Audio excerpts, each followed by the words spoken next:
ಶ್ರೀ ಗುರು ಬಸವಲಿಂಗಾಯ ನಮಃ. ಸರ್ವರಿಗೂ ಶರಣಾರ್ಥಿಗಳು.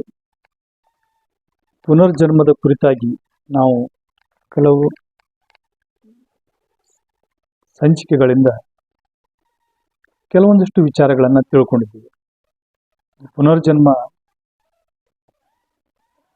ಸತ್ಯ ಅಲ್ಲ, ಅದು ಒಂದು ರೀತಿ ಹೇಳುವಂಥ ಹೇಳಿಕೆಗಳು ಮನೋರೋಗಿಯ ಹೇಳಿಕೆಗಳು ಅಂತೇಳಿ ತಳ್ಳಿ ಹಾಕಲಾಗ್ತಾ ಇತ್ತು.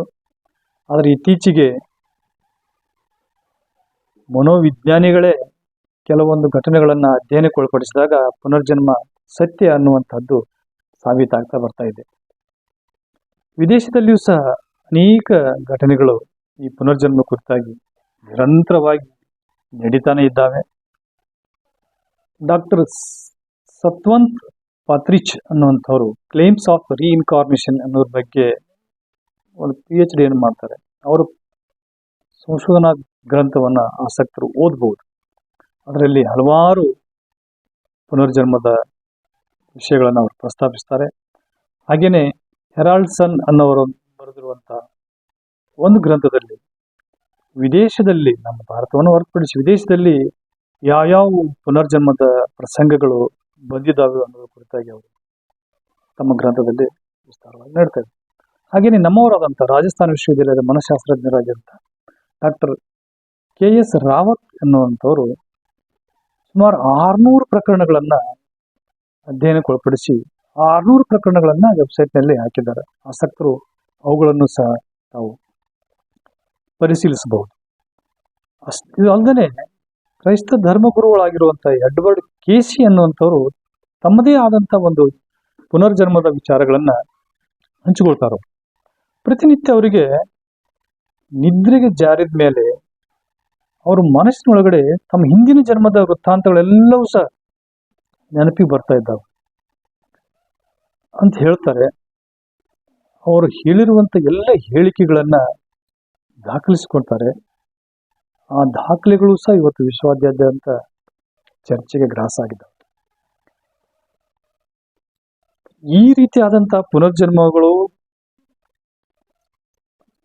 ಸಂಖ್ಯೆಗಳು ಕಡಿಮೆ ಇರಬಹುದು, ಆದರೆ ಆ ಸಾಧ್ಯತೆಗಳು, ಸತ್ಯಾಸತ್ಯತೆಗಳು ಪರಿಶೀಲಿಸಿದಾಗ ನಿಜ ಅನ್ನುವಂಥದ್ದು ಸಾಬೀತಾಗಿದೆ.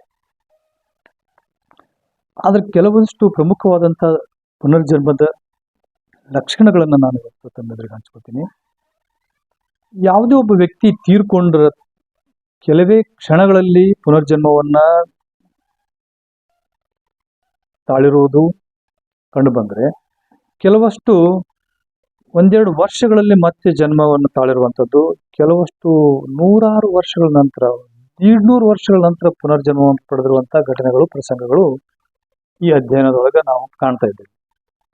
ಕ್ರಿಸ್ತಶಕ 1830ರಲ್ಲಿ, ಅಂದರೆ ಈಗಿನ ಬಾಂಗ್ಲಾದೇಶದಲ್ಲಿ ಸಪ್ತಗ್ರಾಮದ ಕಂಕಳಿ ದೇವಸ್ಥಾನದ ಪ್ರಧಾನ ಅರ್ಚಕರಾಗಿರುವಂಥ ಅವರ ಮಗಳು ಶಾರದಾ ಅನ್ನೋಕ್ಕಿ ತನ್ನ 22ನೇ ವಯಸ್ಸಿನಲ್ಲಿ ಹಾವು ಕಚ್ಚಿ ಸಾವನ್ನಪ್ತಾಳೆ.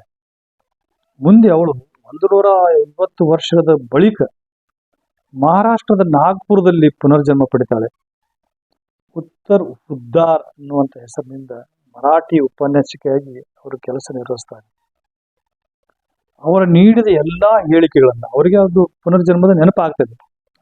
ಪ್ರೊಫೆಸರ್ಗೆ ನೆನಪಾದಾಗ ಅವರು ಕೊಟ್ಟಂತ ಎಲ್ಲಾ ದಾಖಲೆಗಳನ್ನ ಅಧ್ಯಯನಕ್ಕೊಳಪಡಿಸಿದಾಗ, ಇವತ್ತಿನ ಇನ್ನು ಬಾಂಗ್ಲಾದೇಶ ಇದೆಯಲ್ಲ, ಕಂಕಾಳಿ ದೇವಸ್ಥಾನದ ಅರ್ಚಕರಾಗಿದ್ರಲ್ಲ, ಅವ್ರ ಮಗಳು ಶಾರದನೇ ಈ ಉದ್ದಾರ್ ಅನ್ನುವಂಥ ವ್ಯಕ್ತಿಯಾಗಿ ಹುಟ್ಟಿರುವಂಥದ್ದು ಸತ್ಯ ಅನ್ನುವಂಥದ್ದು ಸುಮಾರು 150 ವರ್ಷಗಳ ಹಿಂದೆ ಮರಣಿಸಿರುವಂಥ ಅವಳ ಆತ್ಮನೇ ಪುನರ್ಜನ್ಮ ಹೊಂದಿರುವಂಥದ್ದು ಅನ್ನೋದು ಸಾಬೀತಾಗ್ತದೆ.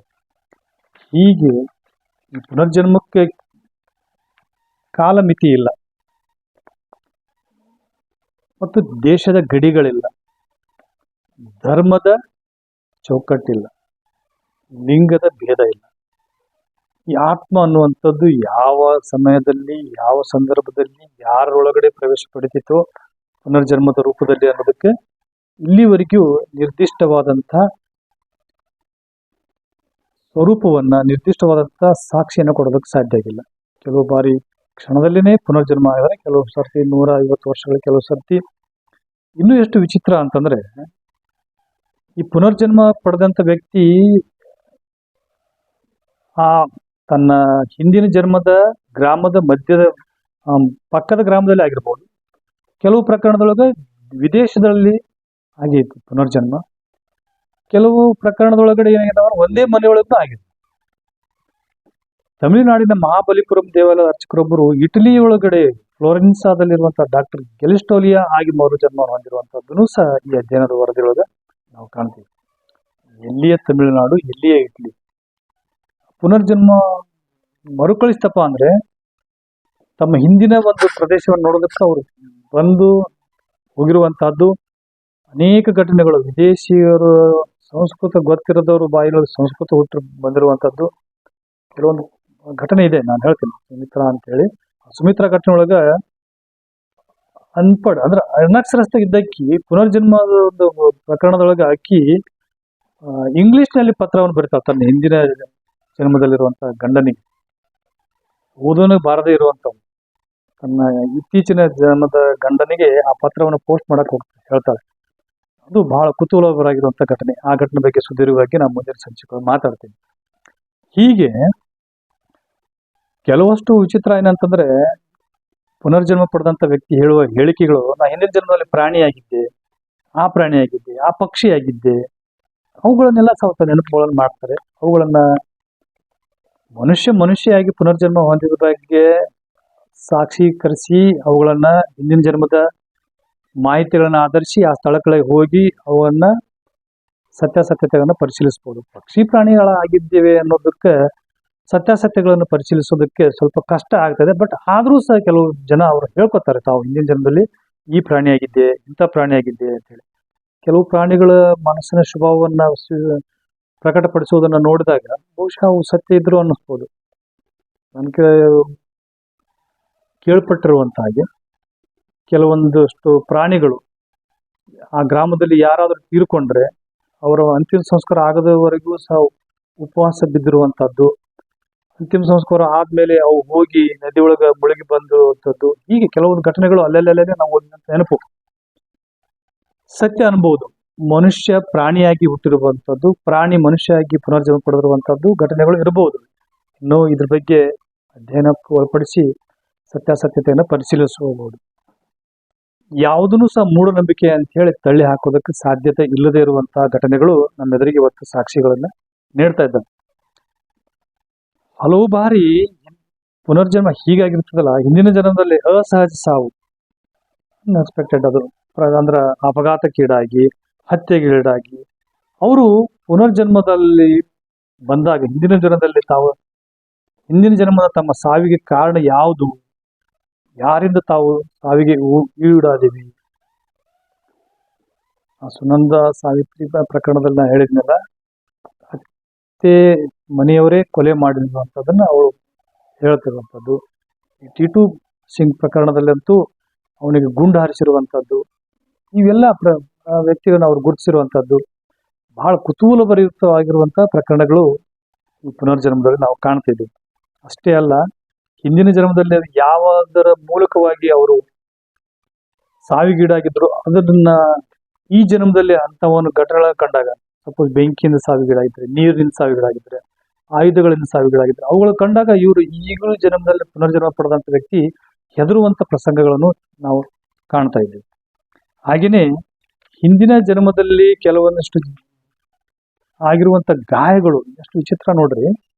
ನಾನು ಯಾವುದನ್ನು ಸಾಕ್ಷಿ ಇರ್ಲದೇನೆ ಮಾತಾಡ್ತಾ ಇಲ್ಲ, ಎಲ್ಲವಕ್ಕೂ ಸಾಕ್ಷಿ ಇಟ್ಕೊಂಡು ಮಾತಾಡ್ತಿದ್ದೀನಿ. ಹಿಂದಿನ ಜನ್ಮದಲ್ಲಿ ಆಗಿರುವಂತ ದೇಹದ ಮೇಲಿನ ಗಾಯಗಳು, ಗಮನ ಇಟ್ಟು ಕೇಳ್ಬೇಕು, ಇದನ್ನ ಬಹಳ ರೇರ್ ಪ್ರಕರಣಗಳಿವೆ. ಹಿಂದಿನ ಜನ್ಮದಲ್ಲಿ ಶೂಟ್ ಮಾಡಿ ಸಾವನ್ನ ಹೊಂದಿದಂತ ವ್ಯಕ್ತಿ ಇವತ್ತಿನ ಜನ್ಮದಲ್ಲಿ ಜನಿಸಿದ ಆ ವ್ಯಕ್ತಿಯ ದೇಹದ ಮೇಲೆ ಆ ಗಾಯದ ಮಾರ್ಕ್ ಇದೆ. ಇದಕ್ಕೆ ಏನು ಉತ್ತರ ಕೊಡಬೇಕು ಗೊತ್ತಿಲ್ಲ. ಹುಟ್ಟಿದ ಮಗುವಿನ ಅಂದ್ರೆ ಹಿಂದಿನ ಜನ್ಮದಲ್ಲಿ ವ್ಯಕ್ತಿ ಸುಮಾರು 32 ವರ್ಷದಲ್ಲಿ ಅವನು ಶೂಟ್ ಆಗಿ ತೀರ್ಕೋತಾನೆ. ಈ ಜನ್ಮದಲ್ಲಿ ಮತ್ತೆ ಹುಟ್ಟಿದಂತ ಮಗುವಿನ ದೇಹದ ಮೇಲೆ ಶೂಟ್ ಆಗಿರುವಂತ ಮಾರ್ಕ್ ಇದೆ. ಆ ಮಗು ಹೇಳ್ತದೆ ಹಿಂದಿನ ಜನ್ಮದಲ್ಲಿ ಹಿಂಗಾಗಿದೆ ಅಂತ. ಅಂದ್ರೆ ಠಾಕೂರ್ ಸಿಂಗ್ ಪ್ರಕರಣ, ಅದ್ರ ಬಗ್ಗೆ ಸುದೀರ್ಘವಾಗಿ ಒಂದು ಸಂಚಿಕೆಯನ್ನು ನಾನು ತಮ್ಮ ಎದುರಿಗೆ ವ್ಯಕ್ತಪಡಿಸ್ತೀನಿ. ಹೀಗೆ ಕೆಲವೊಂದಿಷ್ಟು ಕಾಯಿಲೆಗಳು ಗುಣಪಡಿಸಕ್ ಆಗೋದಿಲ್ಲ ಅಂತ ಹೇಳಿ ವೈದ್ಯರು ಹೇಳ್ತಾರೆ. ಎಲ್ಲವೂ ಚೆಕ್ ಮಾಡಿ ಎಲ್ಲ ಓಕೆ ಇರ್ತೈತಿ. ಬಟ್ ಆ ಕಾಯಿಲೆಗೆ ಕಾರಣವನ್ನ ಈ ಸಮೂಹಿನಿ ಒಳಪಡಿಸಿದಾಗ ಹಿಂದಿನ ಜನ್ಮದಲ್ಲಿ ಅವನು ಬಳಲ್ತಾ ಇರುವಂತ ಆ ರೋಗವನ್ನ ಕಾರಣನೆ ಅನ್ನೋದ್ರ ಬಗ್ಗೆ ಇವತ್ತು ಅನೇಕ ಮನೋವಿಜ್ಞಾನಿಗಳು ಇದನ್ನೂ ಸಹ ಸಾಬೀತುಪಡಿಸಿದ್ದಾರೆ. ಒಟ್ಟಾರೆಯಾಗಿ ಈ ಪುನರ್ಜನ್ಮದ ಬಗ್ಗೆ ಮಾತಾಡ್ತಾ ಹೋದಾಗ ಯಾವುದೋ ಒಂದು ಶಕ್ತಿ ನಮಗೆ ನಿಯಂತ್ರಣಕ್ಕೆ ಇಟ್ಕೊಂಡು ನಿಯಂತ್ರಿಸ್ತಾ ಇದೆ. ನಾವೆಲ್ಲರೂ ಆ ಒಂದು ಶಕ್ತಿಯ ನಿಯಂತ್ರಣದಲ್ಲೇ ಬದುಕ್ತಾ ಇದ್ದೇವೆ. ಆ ಶಕ್ತಿಗೆ ನಾವು ದೇವರು ಅಂತ ಕರಿಬಹುದು, ಮೂಲ ಚೇತನ ಶಕ್ತಿ ಅಂತ ಕರಿಬಹುದು. ಅದು ಪುನಃ ಪುನಃ ಪುನಃ ಭೂಮಿ ಮೇಲೆ ಜೀವಿಸಿದಾಗ ಮಾತ್ರ ಈ ಪ್ರಕರಣಗಳು ಬರ್ತಾವೆ. ಭೂಮಿಯ ಆಚೆನೂ ಸಹ ಜೀವಿಗಳು ಇರಬಹುದಲ್ಲ, ಭೂಮಿಯ ಆಚೆನೂ ಸಹ ಇರುವಂತ ಜೀವಿಗಳ ಒಳಗಡೆ ಆತ್ಮ ಅನ್ನೋದು ಇರಬಹುದಲ್ಲ. ಆ ಆತ್ಮ ಆಕ್ಟಿವ್ ಆಗಿತ್ತಪ್ಪ ಅಂತಂದ್ರೆ ಇಲ್ಲಿರುವಂತ ವ್ಯಕ್ತಿ ಅಲ್ಲಿ ಜೀವನ ಪಡೆದಿರ್ಬೋದಲ್ಲ. ಇದು ನಮ್ಮ ಬುದ್ಧಿಯ ಆಚೆಗಿನ ಚಿಂತನೆಗಳು. ಅವುಗಳ ಅಧ್ಯಯನಕ್ಕೆ ಒಳಪಟ್ಟಿಲ್ಲ. ಅವುಗಳಿಗೆ ಇಲ್ಲಿವರೆಗೆ ಯಾವುದೇ ಸಾಕ್ಷಿಗಳಿಲ್ಲ. ಕೆಲವು ವಿಚಾರಗಳು ನಮ್ಮ ಭೂಮಿ ಮೇಲೆ ಜನಿಸಿರುವಂತ ಜೀವಿಗಳು ಇವತ್ತು ಮನುಷ್ಯರು ಹೇಳುವಂತ ಹೇಳಿಕೆಗಳು, ನಾವು ಆ ದೇಶದಿಂದ ಬಂದಿವಿ, ಈಗ ಚೀನಾದವರ ಭೌತಿಕ ಲಕ್ಷಣಗಳ ಚೇಂಜ್ ಅದಾವು. ನಾನು ಓದಿರುವಂತದ್ದು ಕೆಲವು ಗ್ರಂಥಗಳು ಯಾವುದನ್ನು ನೆನಪಿಲ್ಲ, ಬಟ್ ಅವರ ದೇಹದ ಕಣ್ಣು ಒಳಗಡೆ ಹೋಗಿರುವಂಥದ್ದು, ಅವರ ಚರ್ಮದ ಕಾಂತಿ ಚೇಂಜ್ ಆಗಿರೋದು, ಆ ಭೌಗೋಳಿಕವಾಗಿ ವ್ಯಕ್ತಿಗಳು ಆ ಭೂಗೋಳದ ಅಂದ್ರೆ ಆ ಭೌಗೋಳಿಕ ಪರಿಸರಕ್ಕೆ ಅನುಗುಣವಾಗಿ ಬೆಳಿತಾನಂತಂದ್ರು ಅವರ ವಿಶೇಷತೆ ಬಹುಶಃ ಬೇರೆ ಗ್ರಹದಿಂದ ನಾವು ಬಂದಿವಿ ಅಂತ ತಿಳ್ಕೊಡುವಂತ ಕೆಲವು ಗ್ರಂಥಗಳಲ್ಲಿ ಅವರೆಲ್ಲ ಉಲ್ಲೇಖವನ್ನು ನಾವು ಕಾಣ್ತೀವಿ. ಇದು ಇನ್ನೂ ನಿಗೂಢದೆ. ಜಗತ್ತು ಇಷ್ಟು ನಿಗೂಢದಲ್ಲ, ಈ ನಿಗೂಢತೆಯನ್ನು ಭೇದಿಸ್ತಾ ಹೋದಾಗೆ ಅನೇಕ ರೀತಿಯಾದಂತಹ ನಿಗೂಢಗಳು ನಮ್ಮಲ್ಲಿ ಕಾಣ್ತವೆ. ಇನ್ನೂ ಒಂದಿಷ್ಟು ವಿಚಾರಗಳನ್ನ ಹೇಳಿ ಇವತ್ತಿನ ಸಂಚಿಕೆಯನ್ನು ನಾನು ಮುಗಿಸ್ತೀನಿ. ಕೆಲವಷ್ಟು ಜನ ಪುನರ್ಜನ್ಮದೊಳಗ ಈ ಜನ್ಮದಲ್ಲಿ ಅವ್ರ ಮನೆಯೊಳಗಡೆ ಯಾರಿಗೂ ಅಕ್ಷರ ಜ್ಞಾನ ಇರೋದಿಲ್ಲ, ಕಲೆ ಸಾಹಿತ್ಯ ಬಗ್ಗೆ ಗೊತ್ತೇ ಇರೋದಿಲ್ಲ. ಬಟ್ ಹುಟ್ಟಿರೋ ಮಗುವಿನೊಳಗೆ ಅಬ್ನಾರ್ಮಲ್ ಆಗಿ ಆ ಒಂದು ಕಲೆಯ ಬಗ್ಗೆ, ಸಂಗೀತದ ಬಗ್ಗೆ ಪ್ರಕರಣಗಳು ನಾವು ಕಾಣ್ತೀವಿ. ಆ ಮಗು ಸಾಧಿಸಿರುವಂತದ್ದು ಸಂಗೀತದೊಳಗೆ ಪಾಂಡಿತ್ಯವನ್ನು ಪಡೆದಿರ್ತಾನೆ, ಕಲೆಯೊಳಗೆ ಪಾಂಡಿತ್ಯವನ್ನು ಪಡೆದಿರ್ತಾನೆ. ಅದೆಷ್ಟೋ ಪುಟ್ಟ ಮಕ್ಕಳೊಳಗೆ ಇಂಥ ವಿಶೇಷತೆಯನ್ನು ನಾವು ಗುರುತಿಸುವಂತ ಅವಾಗವಾಗ ಇಂಥ ಘಟನೆಗಳು ನಮ್ಮ ಎದುರಿಗೆ ಗೋಚರಿಸ್ತಾವೆ. ಕೆಲವಷ್ಟು ಪ್ರಮುಖವಾಗಿರುವಂತಹ ಘಟನೆಗಳು ಸತ್ಯತೆನ ವೀಕ್ಷಕರೇ ತಾವು ಪರಿಶೀಲಿಸಬೇಕು.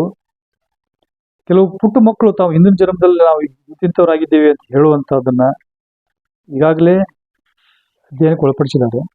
ಆದರೆ ಕೆಲವಷ್ಟು ಘಟನೆಗಳು ನೋಡ್ರಿ, ಮಹಾನ್ ವ್ಯಕ್ತಿಗಳು ತಾವು ಹಿಂದಿನ ಜನ್ಮದಲ್ಲಿ ಮಹಾನ್ ವ್ಯಕ್ತಿಗಳಾಗಿದ್ದೆ ಅಂತ ಹೇಳ್ಕೊಂಡುವಂತ ಪ್ರಸಂಗಗಳು ಬಂದಿದ್ದಾವು. ಆ ಪ್ರಸಂಗಗಳು ಯಾವುವು? ವಿದೇಶದಲ್ಲಿ ಕೆಲವೊಂದಿಷ್ಟು ಆಗಿರುವಂತಹ ಕೊಲೆ ಪ್ರಕರಣಗಳನ್ನ ನ್ಯಾಯಾಂಗಕ್ಕೆ ಒಳಪಡಿಸಿದಾಗ ಅಲ್ಲಿಯ ನ್ಯಾಯಾಂಗ ಪದ್ಧತಿ ಒಳಗ ಬಹುಶಃ ಅದನ್ನ ಸಾಕ್ಷಿ ಅಂತ ಹೇಳಿ ಪರಿಶೀಲಿಸ್ತದೇನೇನೋ. ಬಟ್ ನಮ್ಮ ಭಾರತೀಯ ಈ ನ್ಯಾಯಾಂಗ ಪದ್ಧತಿ ಒಳಗಡೆ ಒಬ್ಬ ವ್ಯಕ್ತಿ ಪುನರ್ಜನ್ಮದಲ್ಲಿ ನಾನು ಹಿಂದಿನ ಜನ್ಮದಲ್ಲಿ ಇವರೇ ನಾನು ಕೊಲೆ ಮಾಡಿದಾರ ಅಂತ ಹೇಳಿದ್ರೆ ಅದನ್ನ ಸಾಕ್ಷಿಯಾಗಿ ಪರಿಗಣಿಸೋದಿಲ್ಲ.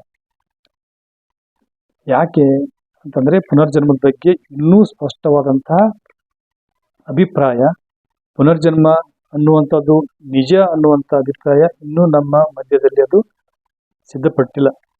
ಆದ್ರೆ ಕೆಲವು ಪ್ರಸಂಗಗಳು ನಮ್ಗೆ ಹೇಳ್ಬೋದು ಪುನರ್ಜನ್ಮದಲ್ಲಿ ಇದ್ದವು ಅನ್ನುವಂಥದ್ದು. ಅವನ್ನ ನಾವೆಲ್ಲರೂ ಪರಿಶೀಲಿಸಿ ನಿಜ ಅಂತ ಒಪ್ಕೊಂಡಿದ್ದೀವಿ. ಬರುವ ದಿನಗಳೊಳಗೆ ಪುನರ್ಜನ್ಮವೂ ಸಹ ಸತ್ಯ ಅಂತ ಹೇಳಿ ಸಾರ್ವತ್ರಿಕವಾಗಿ ಒಪ್ಕೊಂಡಾಗ ಪ್ರತಿಯೊಬ್ಬ ವ್ಯಕ್ತಿಯೂ ಸಹ ಸಾಧನೆಗಳ ಮೂಲಕ, ನಾನು ಹೇಳ್ತಾ ಇರೋದು ಈಗಾಗಲೇ ಟಿಬೆಟ್ಟಿನ ಬೌದ್ಧ ಧರ್ಮದಲ್ಲಿ ಸಾಧನೆಯ ಮೂಲಕವಾಗಿ ತಮ್ಮ ಹಿಂದಿನ ಜನ್ಮವನ್ನ ತಿಳ್ಕೊಂಡು ಅಂತೇಳಿ ಇದ್ರ ಕುರಿತಾಗಿ ನಾವು ಧಾರ್ಮಿಕ ಗ್ರಂಥಗಳೊಳಗೂ ಸಾಕಷ್ಟು ವಚನಗಳೊಳಗೂ ಬರ್ತಾವೆ, ಉಪನಿಷತ್ತುಗಳು ಬರ್ತಾವೆ, ವೇದದೊಳಗೂ ಬರ್ತಾವೆ. ನಮ್ಮ ಭಾರತೀಯ ಅನೇಕ ಜನ ಸಾಧಕರು ಹಿಮಾಲಯದಲ್ಲಿ ಋಷಿಗಳು ಮುನಿಗಳು ತಮ್ಮ ಹಿಂದಿನ ಜನ್ಮಕ್ಕೆ ಹೋಗಿ ತಾಮೆಲ್ಲವನ್ನ ಸಾಧನೆ ತಿಳ್ಕೊಂಡಿರುವಂಥದ್ದು, ಇಂಥ ಪ್ರಸಂಗಗಳು ಇನ್ನೂ ಅನೇಕ ಘಟನೆಗಳಿದ್ದಾವೆ. ಮುಂದಿನ ಸಂಚಿಕೆ ಒಳಗೆ ಅವೆಲ್ಲ ಘಟನೆಗಳ ಕುರಿತಾಗಿ ತಮ್ಮೆದುರಿಗೆ ತರುತ್ತೇನೆ ಅಂತ ಹೇಳ್ತಾ, ಪುನರ್ಜನ್ಮದ ಈ ಪಯಣ ನಿರಂತರವಾಗಿ ಮುಂದುವರಿತಾ ಇರ್ತದೆ. ಇಂತಹ ಒಂದು ಕುತೂಹಲಭರಿತವಾದಂತಹ ಅಂಶಗಳ ಬಗ್ಗೆ ನನಗೂ ಸಹ ಅಧ್ಯಯನಕ್ಕೆ ಪ್ರೇರೇಪಣೆಯಾಗುವ ರೀತಿಯೊಳಗೆ ತಮ್ಮೆಲ್ಲರ ಬೆಂಬಲ ಇರಲಿ. ಹೊಸ ಹೊಸ ವಿಚಾರಗಳನ್ನು ತೆಗೆದುಕೊಂಡು ಮುಂದಿನ ಸಂಚಿಕೆಗಳು ತಮ್ಮೆದುರಿಗೆ ಹಾಜರಾಗ್ತೀನಿ ಅಂತ ಹೇಳ್ತಾ, ಇಲ್ಲಿವರೆಗೆ ಅತ್ಯಂತ ಆಸಕ್ತಿಯಿಂದ ಆಲಿಸಿದಂಥ ಮತ್ತು ವೀಕ್ಷಿಸಿದಂಥ ಎಲ್ಲ ವೀಕ್ಷಕರಿಗೆ ವಂದನೆಗಳನ್ನು ಹೇಳ್ತೀನಿ. ಸರ್ವರಿಗೂ ಶರಣಾರ್ಥಿ.